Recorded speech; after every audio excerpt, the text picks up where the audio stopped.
that. It's Thank just little.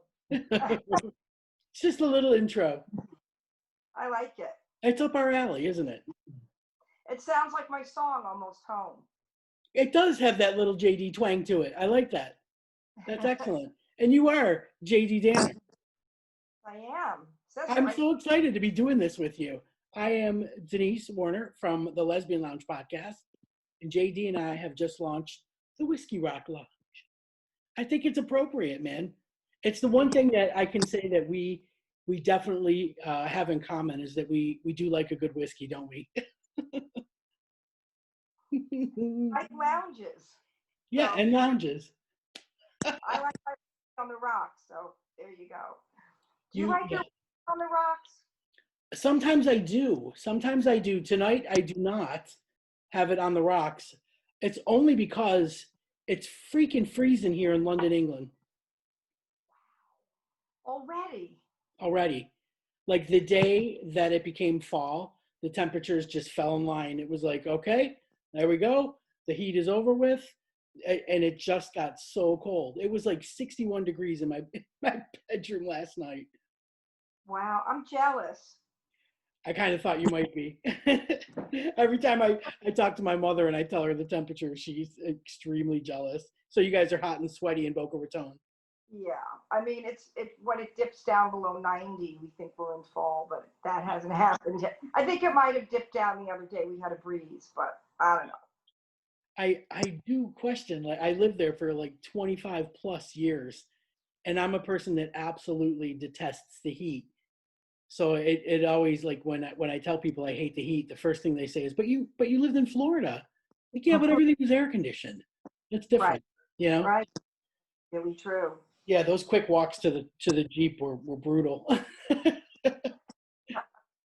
So Right, you have a Jeep. Do you still have a Jeep? No, you don't have a Jeep there, right? You no, drive. I don't even drive here. Are you kidding me? It's crazy. I can't grasp that other side of the road, steering wheel on the other side of the car, driving on the other side of the road.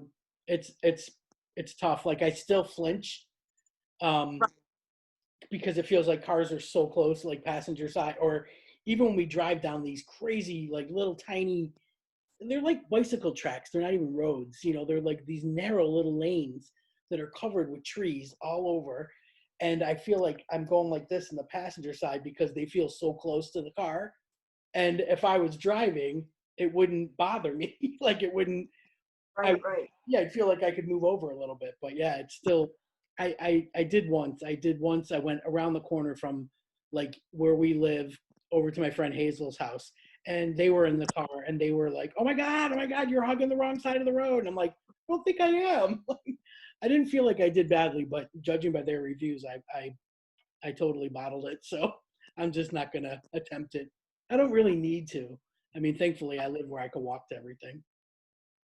So Yeah, you're living in a city situation, in a city type of a town, or it feels villagey, even though it's a city, and it's about 9 or 10 miles south of London.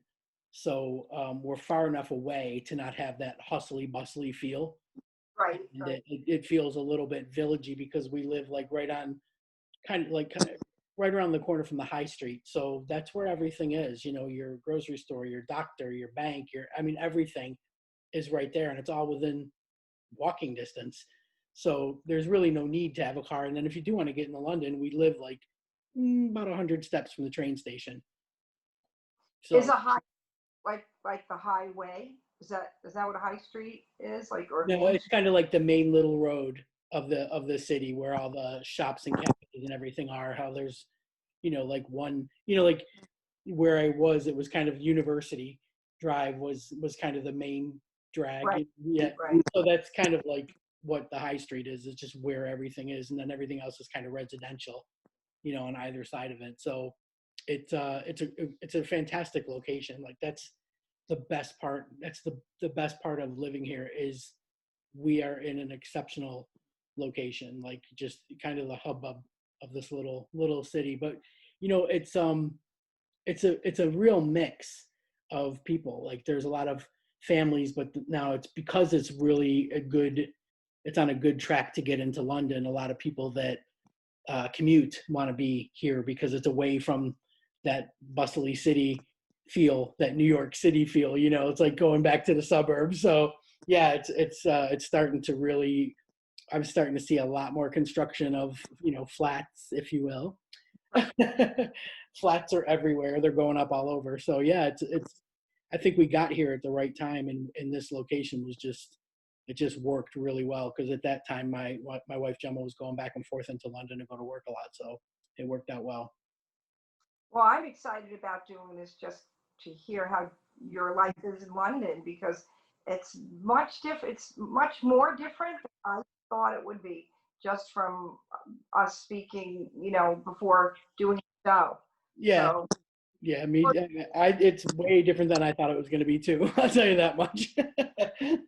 I only visited here like 3 times before I actually moved here, so you know that's what marriage. Love will make you do stupid things, JD. Love will make you do stupid things. Trouble Me Too. It's a song. I did that song, Grateful Dead band. That's what love will make you do. It's kind of about that. See? Uh, a lot of songs written about that. Yeah, yeah. But I tell you what, by the end of a series of these shows, we will have put together a pretty much a song just for that. Have that one week a theme, one show a theme of that's what did love make you do? Exactly. Perfect. But that's Great kind of what we. song. Yeah, this is what we were thinking about doing all along, right? Was to have this chilled out vibe because you know, one of the things I know I'm really passionate about is keeping politics off of the show. Like, I just do not want to hear it. It's everywhere right now. I know it's election year, and I know that everybody out there is registered to vote. And if you're not, do it. Um, and that's all I'm going to say on the topic. But there's so much hate in politics right now that we just wanted to kind of close the door on that. When you walk in, close the door on that and just sit down, pick up your guitar, grab a whiskey, and we'll have a little chat and a little song like that's pretty much the vibe that we wanted to create, you know, in this. And you know, we, like I said, we have we met years ago. Like, I mean, seriously, should I say, like, is it 20? I stopped caring about the timeline of my life now, and I just let it out there. Yeah, it's been we were children, right? No. Yeah. Close to it. I mean, really, it has. I mean, I remember. Let's put it this way: it was probably in the '90s, wasn't it? Like, it looked Yeah. like Yeah. '99, right about '99, maybe going into 2000. Yeah, and Before, yeah. yeah, you were. I mean, this is, like, put it this way: this is how people will know, especially, you know, your fans and your Florida fans will know. Um, this is when Pride Fest was still at War Memorial, right? Right. And Yeah. I think you and Donna introduced me. Hmm. And every time I was playing in the Pride Fest, they always had me, and I either went right before Beverly McClellan, Oh, that's their soul. Yeah, yeah. or she went right. I went right before her, or right after her. So it was like the girl time of the Pride Fest on stage. Yeah, yes, I remember. Like, I do remember. And before we actually met, when we were, you know, when Don and I were just like going to Pride Fest, like just as friends before we even had the show or the podcast, we would see you up there. And I would say, look how, I mean, how brave she is. Just a girl and her guitar up on a big lonely stage with no one, just singing her heart out. Like, and people just, at that time, it was like they didn't have chairs set up, did they? People were just milling about. I was Right. like, that is so brave. Like, I remember thinking that every year. And then we finally got to introduce you, and that's how we met up. And I think we kind of corralled you into being on our show, and you graciously accepted. And then, like we were saying, and then from then on, we just became like mad, twisted, gross stalkers. Wrong with that. There's nothing wrong with a good talker. I remember like seeing you at all the different bars that you were playing at, from like Rosie Babies to somewhere in Del Rey. And I mean, like, we would just show up and we would just be like Google-eyed sniffing you constantly because you always smelled so good. We were always talking about like, oh my God, she smells so good. Doesn't she smell so good? Like we always had our noses in you. And yeah, and then from then we just I don't even know. I don't even know. Like I don't even know what would make you give us your phone number. But then we constantly used to call you while we were doing the show and like bug you while you were in like Target or something. Oh, right. And actually, well, first of all, to back up a minute, it wasn't a party until you girls got there. So wherever I was, I loved you. I loved you girls being there. And then coming into the lounge, like when I was on the show, that was so much fun. You never knew I never knew what you guys were going to be doing when I came in. And I remember one time you were testing like poise pads or something, and there was one of those, it was like an ice cube for the whole show on top Yep. of the. Yeah. Yeah. We did some interesting But experiments for our listeners. but yeah, I mean, I remember now because now this will put a timeline on it because it was like the late 1990s, early 2000s because I was working in Nashville. It was while I was working in Nashville on my CD, Yeah. and when I was traveling for the troops, and I was calling in the show wherever I was. Right. So a lot of times I would just surprise you girls and call in and say I'm in Nashville, I'm in Kentucky, I'm in where, and it sounded like I was this world traveler, but I really wasn't on tour constantly. It was just I was calling when I was out of town. Yeah, it was great. I mean, we kept you on a really short leash. Like we had to know where you were at all times. It's nice to be on someone's leash sometimes. It was fun, but yeah, and like I said, I don't know what would propel you to actually give us your phone number, but you did, and then we honestly then we would just do meetups, like right, we would just like meet up for like burgers and shakes and stuff like that, and we learned that you were a huge Steak and Shake fan, like you were a Steak and Shake junkie, like we were. Right. We Yeah, didn't have at the time. We didn't right. have that one in Coral Springs. So You the had to only go. time You had to go far for them, didn't we you? had now. Yeah. Yeah. So yeah, and then when we got you to play at Girls at Gay Days in Orlando, we had to get you there. Like we had to we had to map out where the Steak and Shakes were as directions because we didn't even know road names. So we were just like, you got to make a left at the Steak and Shake somewhere on like Kissimmee Boulevard or whatever it was. And I just remember that there was not a Steak and Shake then close enough. And we Right. really messed it up. And didn't you just kind of come cruising in with the guitar on your shoulder because it was so late by the time you actually got there? Yeah. I Yeah. was with you on that trip, and that was before GPS. That was when cell phones weren't smartphones. So we could not find a Steak and Shake, and that point became moot at that point. We just needed to find where you girls were, and I did get to perform, but I think I wasn't. I think I went on last. I don't know if I was supposed to be, but I I think. think you're right. I do remember like whipping out my flip phone. Mhm. I felt so bad because I'm like, they probably think I'm so stupid that we can't find this place. And the roads there were there weren't too many landmarks. It was just a lot of trees And a and lot of tall like hotels, like big hotels, and we were at I, one of them. But I, then, like for you to understand which one it was absolutely brutal. But you made it. You cruised right in, I and made you're right. You got the last slot. I think I made a lot of fun and things that happened before we got there in the pool because I just heard stories and a lot of like craziness going on in the pool. Yeah, we did used to make up. We made up a lot of games. Like Donna and I would sit. I remember distinctly sitting in like a Denny's, and we didn't even have a paper and pencil, and we just borrowed the waitress's pen. We flipped over a menu thing like a placemat, and we wrote out like all these crazy games that we were going to make the girls do because at that time we were giving away some good prizes. I mean, we had your CDs. we and people will do funny things like I mean, we didn't want to just go the wet t-shirt route, because we knew it was going to be a lot of rowdy lesbians. We didn't want to just go the wet t-shirt route because that was too easy. So we had like girls lay down on the concrete and put a muffin on their crotch, and then their partner had to eat the muffin, and that was like eat the muffin. Then we had beach balls that they had to put between their knees, but we oiled them up with suntan lotion, so they were like popping out, and they had to like hold it and like do it like an obstacle course. And I mean, we had some nutty games, but it was always so fun. And like I said, people would do anything for a T-shirt too. My God, the stakes really went up for a T-shirt. It's crazy. But we had some excellent times. So we did have like um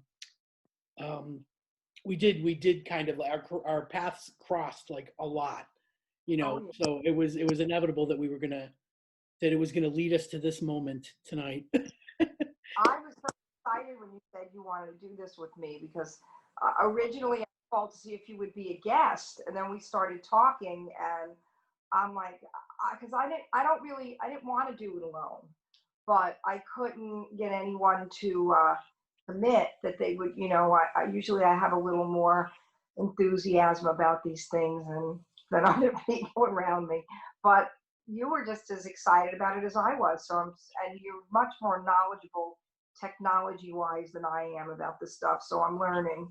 Yeah, I think But we both are at this point, aren't we? I mean, this is all new for me to be doing like a video thing is just like really new. But the cool thing is that, well, first of all, what are you drinking? Are you drinking? Did we yeah, mention? I'm just going to ask you, I am drinking Rebel Yell. Let me Oh, get yeah. What do you got? this backwards, or can you see it? Oh yeah, no, I could see it. Yeah, yeah. Oh, look at you at high end. I went Jack Daniel's honey. I went lowbrow. Well, You went highbrow, lowbrow. in 80 proof. So I have it in I like my whiskey on the You do rock. like you got a little ice in yours. Like I said, I went straight up because it's so cold here. And here's a funny thing about over here. You just said 80 proof, so mine is 35%. And I don't even know what that means in Oh, UK well, I think, standards. what is that? That's Honey Jack? Yeah. I think it's 70 proof. Okay, I'll Uh, take that. yeah, the other side, it's where it says proof, because it probably says 35% alcohol volume or Oh, something. gotcha. Then you'll see proof somewhere on the bottle. I kind of know that about Jack Daniels. I know a Yeah, little. it's a little weird here, like how they do that ABV, alcohol by volume. Um, Yeah. Yeah. Oh, yeah, yours might be different right. because, When I worked in the pub, it was like they had to every ale that we had on the pump had to have the ABV listed, which is oh, yeah. okay. But people inquire about it. It was just, oh no, I can't have too many of those because that's like a 5.5. I got to stick with 3 and 3.5s, and I was just like, oh, okay. Like it was all new to me when I was working. Everything was new to me. But we'll get into that on another show. So Well, you went high end with your Rebel Yell. I went complete lowbrow with Jack Daniel's honey, and I don't care because I like it. But I've got a bunch lined up because I had joined a whiskey of the month club, and I canceled after a month because I couldn't even get through one bottle. But they sent the thing that I liked about it was that they sent these tiny little samples, yeah. and it would tell you all the notes that were going to be in it. I mean, there was some strange stuff like peat moss, like Oh. yeah. And then you would drink it, and you'd be like, it tastes a little like something that you would scrape off your lawnmower, like it was weird. But yeah, so I've got like a lot to get through. So we're gonna have to commit to doing this once a week because I got to get through all this whiskey. Yeah, you've got the whiskey of the month. It's like the jelly of the month club, and Yeah, yeah, exactly. Yeah, like wow, I don't even know what I was thinking. Like I thought I was gonna get into it because we went to Dublin, and I felt like I was very much in my element while we were at the Jameson factory, oh, and nice. I drank everybody's free sample. Like, I was like, my mom, yeah, you're not going to drink that, are you? I'll drink that. You guys drink, you don't really like that? I'll drink that. So I was just throwing them back, and I bought like a couple of bottles to bring home. And yeah, I totally got my mother hooked on it. So every Yeah, night when she got back home, she was sending me pictures of her Jameson's and ginger with a little lime in it because that was how they were serving the samples. And yeah, that became like my drink of like 2 years ago. I was just pounding Jameson's. So I really thought I was going to be like well into this whiskey thing, like well enough to join a whiskey of the month. But I realized Right. I'm not that hardcore, and I don't have enough friends to come over and drink it. You know, like my friends are like more beer drinkers and Yeah. cider or ale. So yeah, I had to jump off that track. That was going to lead me down a bad road. But so yeah, we want to definitely talk about the different whiskeys that we're into at the moment. So that's good. And I have to say, like, it was you that introduced me to the was it the Knob Creek, the Maple Knob Creek? Yep. We had that in my place when I first moved in. You girls, Mm. you guys were the first people that came over that I had my first guests in my new place. That place was like, you know, when you are watching like an HGTV show and they do the big reveal at the end. Like I felt Mm. like we were walking through the big reveal because everything Oh, looked like it was staged for a television show. Like it is just the coolest pad ever. And to think that it's on the beach is nuts. Like that's nuts. That is so rock star right there. That is rock star. That's thanks. JD. That's JD right there. Thanks. I actually look at the beach more than I go to the beach, but it's very peaceful to even see it from the window. But Oh, yeah. thank you. I mean, just to know that it's there is enough to put you to sleep every night. Like that's beautiful, Right. a lovely thing. So Well, this, we decided when we were going to do this that we were also that we're very fortunate to have had careers where we've met such talent. Like mhm. we've really met some talented people, performers, musicians, and you know, fortunately, they end up becoming friends. Like I know with me when I was doing the L Fests year after year when I first moved here, it was a huge lesbian music and arts festival, and I was hosting the main stage, and I would get to introduce the bands and meet them, and I really made some of the best friends that I still have here. Doing that, like Lucy and Mandy Burton from Eek, um, Laura King, Nikki Mitchell, just to name a few. There's so many more, but I'm really excited about inviting them to be on. You know, have a little chat with them, have them play a song, Oh let yeah, everyone know where they can find their music, and the same with you because you've got loads of friends that are in the business, right? I do. I do. And I'm looking forward to meeting the girls from Eek because we're just basically Facebook friends, and I've listened to their music on YouTube, and their harmonies are amazing. So I'm looking forward to meeting them on Zoom. Yeah, yeah. It's the new thing. Like we got to meet everybody. Like this is the most socially distant show I can say that Yes, I'm a part of. Like this is the most socially distanced thing that I've done. This is great. I almost put on a mask because like, isn't it just like nowadays? Like you see a person and if you have your mask in your hand because you're just getting a right. little bit of fresh air or something, the person's coming at you, you put the mask on. Like I had that feeling to put a mask on because I can see you. So it's weird, but we don't have to. We're far enough apart. This is good. So yeah, we're gonna have like some people come on and have a little chat and play a little song. And I Mm-hmm. need for you to invite your niece Joni because I just love her. Oh, Yeah, definitely here. yeah. We got to have Joni on, and we got to have Donna. We'll have Donna on because she likes to fangirl out with you. So Yeah. yeah, we'll have some of our like family and friends and our longtime, uh, you know, people that we've met along the way. I think would be a nice little addition for people. And we're about plugging their stuff too, their music, where you can find them with their. I mean, musicians are having such a hard time right now. You're Oh lucked yeah. out because you're doing a gig, aren't you? I do. I have, but this is the first show I've done since February, and it's the first. I mean, other than playing in my home. Oh no, actually, I did a live stream show on Facebook for a few weeks. I was doing reaching surprisingly Europe. Like I had people listening in Scotland and Italy, and people. That was during the quarantine, and so yeah. So I haven't played in front of an audience since February. And I did one show at Arts Garage where we had no audience. Every artist that went there played with just the sound people, and they had video. They took video, and it was live stream. So I was invited back now to do to play with my band. But it was very weird playing without an audience. It would, I was on the stage. I knew people were going, and at that time it wasn't live streamed because they were recording it. So it wasn't even like you could see the little bubbles and people popping up, and you knew people were listening. Yeah. And it's odd to be on stage and try to be entertaining and say things when no one's like there. But I do have to say the two guys that were in the room did their best to me an audience. But this time, yeah, this Wow. time, and then I was like, when I finished, I was like, God, I hope that came off okay, because what did I say? Like, I couldn't even remember, like, what are you saying? So I, graciously, we were invited back. I just did a Zoom interview with Marjorie Waldo, who's the CEO of Arts Garage. And, God bless them for keeping that place going and sustaining through all of this. Yeah. It's wonderful that they realize the importance of the arts. And I think people really need the arts right now, especially music.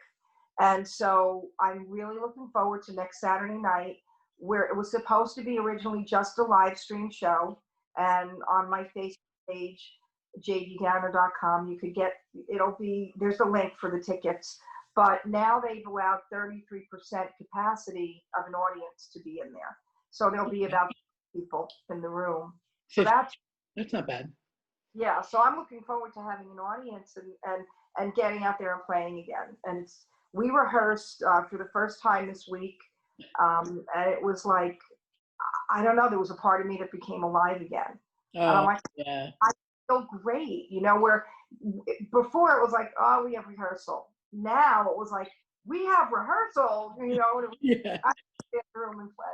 So yeah, it's weird that it's the new normal, isn't it? Like, you watch how everybody has just adjusted.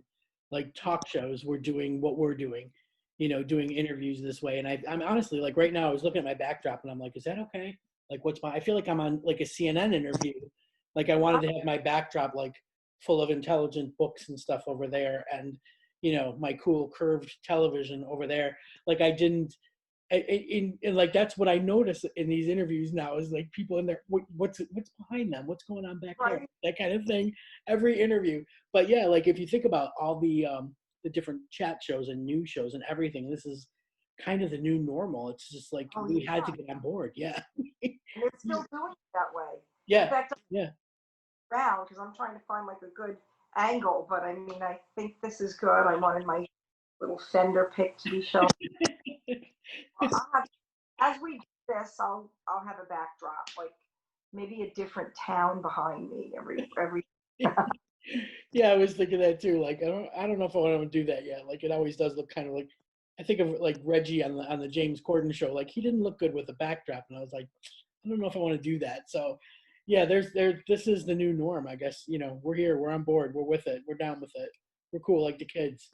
But we have a lot of different places where we're going to put this, and we should talk about Sunday is the actual kickoff. Like, how footballish, like, Sunday is the kickoff of this. Is we're going to be posting these shows on Sunday, so we don't need to tell people when we're recording them. That could be a big secret, whatever. But the fact remains that you viewers will be able to see this, on Sundays. That's the gig. And we've got, we're going to put them on your Facebook, on JD Danner's Facebook, right? We're going to put them on our own, The Whiskey Rock. Oh God, I can't believe I'm drinking it. I'm going to have to try and say this. The Whiskey Rock Lounge Facebook page. We will put this video. We will also have an audio podcast on our My Lesbian Radio, the Podbean feed. So people will get to hear it, but most importantly, they'll get to see it, because your fans need to see you, whereas my fans just need to hear me. So we're combining forces, like my listeners, your fans, we're bringing people together. Like, I feel like we're connecting a large group. We are. Yeah, there's a lot of different ways, I should mention, a lot of different ways we're tackling this social media stuff. So we got a Twitter account now, and that is @whiskey_pod. And we also have an Instagram, which is Whiskey Rock Lounge, all one word. So we've got Right. Instagram, we've got Twitter, we've got the Whiskey Rock Lounge Facebook page. But then, your people can engage with you, because sometimes after you post a show, you've alluded to perhaps doing a Facebook Live right after. Yes. Yep. I am planning to sometime, not every week, but some weeks live in the lounge. And so right after the podcast, right after this show, we're going to be live in the lounge here with either myself playing some live music and hopefully some guests coming through.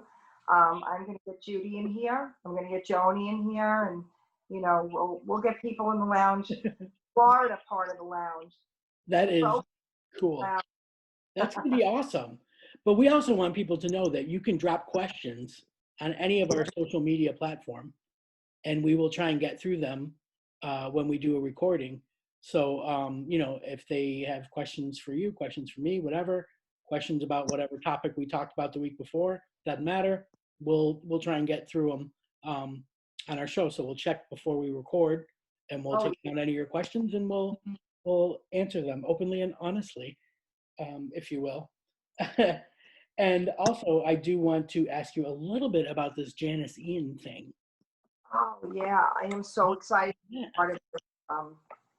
It's called the Better Times Project, and Janice Ian wrote a song called Better Times Come, and it is she wrote it during the pandemic, right the day after John Prine passed away, because he passed away from COVID, and she was really good friends with him. So she said while she was doing her laundry, this song started coming to her. And by the time the dryer cycle was done, she had like the first verse, chorus. I forget exactly how the story goes, but that was the part. So she invited artists all over the world to submit their version of that song, and it was, could be in whatever genre you play in, whatever language. So that song has been recorded literally all over the world. That's It's been cool. so many different languages. That's And cool. yeah, and it's even been done not musically. It's been done with cartoons. Some two women got together and another version was they did art with scraps of material, and they kind of like played out the words with that, the lyrics. So, and they had symphonies, they've had choirs. So Judy and I got together. Judy's a huge John Prine fan, and as well as Janice Ian. And I've gotten to hear so much more of her work now, because we're Facebook friends. I knew her early work, and she's written so many amazing songs. So we did it here in the lounge, in the Boca Lounge, and I put a video together with real pictures. They weren't stock pictures. Through the whole pandemic, especially during the quarantine, I was taking pictures kind of to document what was going on. So the signs that said beaches closed, essential businesses, non-essential businesses closed, and things like that. I had someone in New York send video of the military coming through New York City when the city was really a hot zone. Yeah. So I took that video and put that and those pictures and put them in between Judy and I singing the song. And they loved our version, and they loved the video, and we got accepted to be on their website and to be part of the project. Oh, that's fantastic. And now I heard, was it you told me the date got pushed back a little bit? Yes, what happened was she was so inundated with people submitting their versions, that they needed to make a website for it. Oh, And had to go through, I guess, all the people to listen to see who they were picking to be on the site and picking to be part of the project. And I was so excited when we got chosen, and I got the letter saying, "Here's your invitation. You are officially, invited to be part of the project." It was really. I called up Judy, and I'm like, "Judy, we're in. We got excited. We got accepted." So I didn't post that video yet because I'm waiting for them to post it. And hopefully by the beginning of October, that website will be up. So yeah, well done, as they say over here. Well done, you. Good job. So we've got a lot of stuff coming,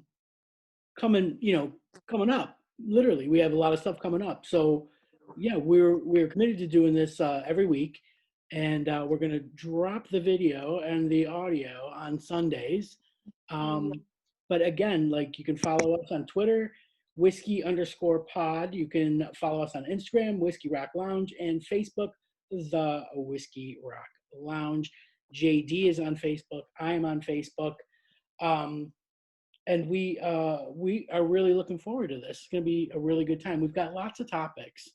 We've got tons of topics because we've got, um, I mean, not only this whole COVID thing, but which is an ongoing topic. But we got family, we got pop culture stuff, we've got the differences of living London versus the States. We've got relationship stuff we could talk about. We've got, I know, like we both have Italian background. So I'm gonna just throw cooking in there, even though I know you are not. Italians have that in common, and I don't cook, but you Right. cook. I do a lot. Yeah, I do a lot. It's a little more difficult for me now because like Gemma is like full on vegetarian, non-dairy. It's difficult, but like I deal with it. So I've adjusted, and sometimes I got to make two meals because I'm just not in the mood for vegetarian. But yeah, and we've got a lot of cool stuff musically to talk about too. Because what I've done is I compiled a bunch of um, clips from the different musicians I've interviewed, and when we talk about music, there's always something that like will catch my attention, and I'll be like, oh, that's a good question for like all musicians, that kind of thing. So we've got a couple of those things that we're gonna use. I don't know whether we'll actually play, but the actual clip, if I can. We'll see how it sounds. If it sounds yucky, we won't use it. But yeah, so we got like Melissa Etheridge, Jennifer Hudson, just to name a few. So I think it'll be a really well-rounded show, if you will.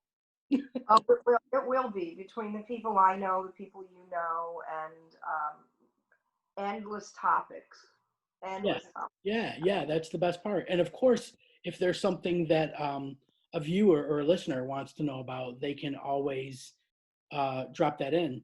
Drop that in any of the comment sections on any of our social media, and we'll use that particular topic if they want to hear about it. So it's fantastic. I think we've got great stuff coming down the pipe. I'm I super think excited about it. mixologists on the show too to give us some whiskey drink recipes. Yes, I love a good whiskey sour. I'm not gonna lie. I love a good whiskey sour. I know my whiskey with rocks, but you never know. You just Yeah, never. you never know. They might mix you up something that you will then be, hooked on. That's what happens. So we'll see how that goes, but that'll be fun. That'll be Mhm. fun too. So we'll wrap this one up. You want to play us a little something to take us out in a nice, Oh, I sure would. yeah, I strum us out, if you will. happen to have a car. Ah, my favorite. Yes. Strum So us out, and then I will magically end this. that would be awesome because I don't know how to end it. But you're the brains in this operation with that. I usually end my shows with this song, and we're gonna play this at Arts Garage. I don't know if we'll end our show with it because I wrote a song during the quarantine called "Nothing But Faith," and I think we're gonna debut that at the Arts Garage. Oh, So cool. Okay. just closing with that. So here's a little something from Almost Home.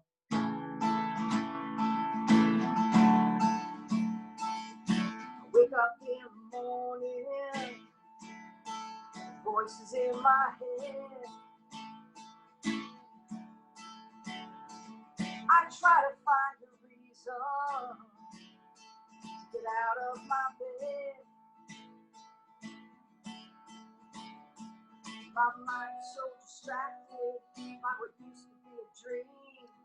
The best things in life aren't always what they seem. I'll start a new page, take a new direction, dance in the rain, try some reinvention. With faith I will get through this storm. I'll find my way on my own. I'm almost home. Almost, Yay! almost home. Excellent. All right, catch back here next week, right?